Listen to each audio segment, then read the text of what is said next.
Ciao ragazzi, oggi incideremo assieme il nostro cofano. Finito il bozzetto, ormai abbiamo tutto quello che ci serve per poter cominciare a incidere. Che strumento useremo? Lo strumento che useremo principalmente, come vi ho già detto negli altri tutorial, sarà il bulino. Ecco, vedete questo strumento con una lama molto affilata e ci servirà per scavare nella vernice del cofano e completare il nostro disegno. Il consiglio che vi do prima di cominciare a incidere il bozzetto è quello di fare diverse prove sul retro del cofano, che poi resterà nascosto. Quali sono queste prove? La prima di queste è scavare a diverse profondità nella vernice per vedere i diversi colori che sono nascosti sotto allo strato di finitura del nostro cofano. Quando noi vediamo il colore di un cofano, spesso al di sotto ci sono 2 o 3 strati di finitura. Per esempio, nel caso di questo cofano nero, al di sotto del nero c'era uno strato grigio, al di sotto dello strato grigio ce n'era uno bianco, al di sotto dello strato bianco ce n'era uno nero opaco e infine si arrivava al metallo. Quindi prima di arrivare al colore del metallo ci sono diversi colori che noi possiamo sfruttare per ottenere delle sfumature. Un'altra cosa che vi consiglio di fare prima di cominciare, sempre un esperimento da fare sul retro del cofano, quindi su una parte che non rimane a vista, qual è?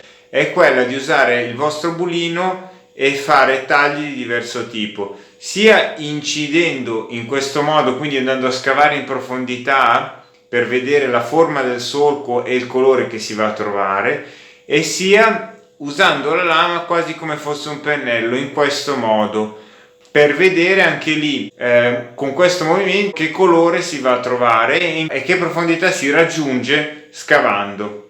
Perché? Perché se voi bene o male cominciate a fare un po' di esperimenti sul retro, quando poi vi troverete a incidere il vostro bozzetto avrete una mano molto sicura. Tenete conto che cambia tanto il risultato anche solo se voi usando praticamente il bulino come un pettine in questo modo andate in senso orario o in senso antiorario. Cambierà quanto scava in profondità il bulino e cambierà anche il colore, quindi che andrete a tirar fuori, la larghezza del solco.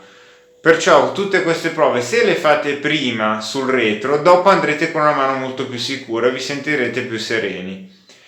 Con voi è bene sempre che abbiate una mola per poter affilare la punta del bulino, perché mano a mano che lavorerete si consumerà. In questo caso, per esempio, questo cofano soltanto di incisione si è portato via più di 160 ore di lavoro.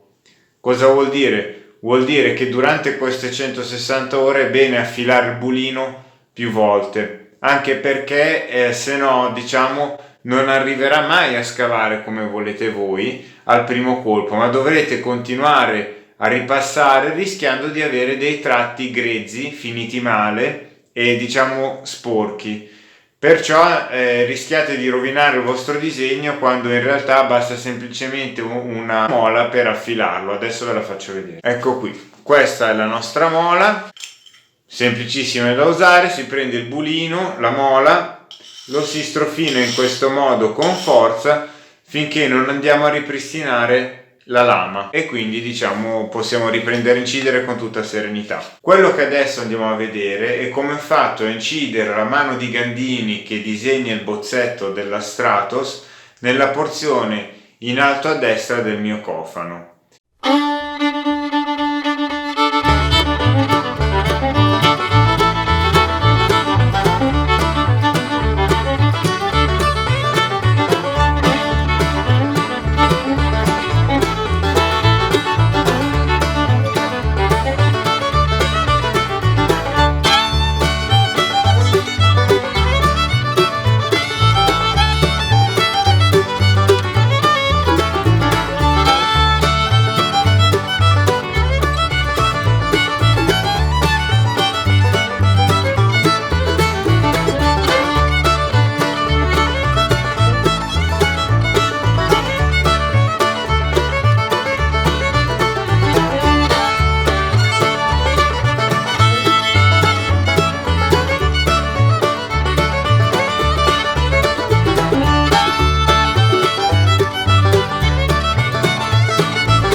Bene ragazzi, finalmente abbiamo finito una parte del nostro cofano, la prima di tante parti. Adesso brevemente riassumeremo tutte le altre fasi del lavoro e potrete vedere come viene il lavoro finito. Ci sono solo due cose che voglio dirvi, poi vi lascio vedere come va a finire la nostra storia. Una è: se il vostro cofano è destinato a diventare un quadro, allora vi consiglio di rimuovere le porzioni di struttura, di irrigidimento che sono dietro al cofano per renderlo più leggero, se no avrete per forza bisogno di un tassello per poterlo appendere al muro. L'altro consiglio che vi voglio dare qual è? Praticamente nel caso invece il vostro cofano debba tornare su un'automobile, quindi finalizzato a un mezzo, quindi qualcosa che andrà allo scoperto, che prenderà pioggia, che prenderà il maltempo, qual è il consiglio? Il consiglio è questo: dovrete, una volta finito il vostro lavoro, farlo proteggere dal carrozziere con uno strato di trasparente, perché sennò il metallo scoperto, che in casa non dà nessun problema, nel momento in cui viene esposto agli agenti atmosferici potrebbe fare ruggine e le incisioni potrebbero degradarsi. Evitiamo tutto questo semplicemente con uno strato di trasparente, che di solito ha un costo molto accessibile, nel senso, se il pezzo non è troppo grande, intorno a 100 euro al massimo, e ci siamo.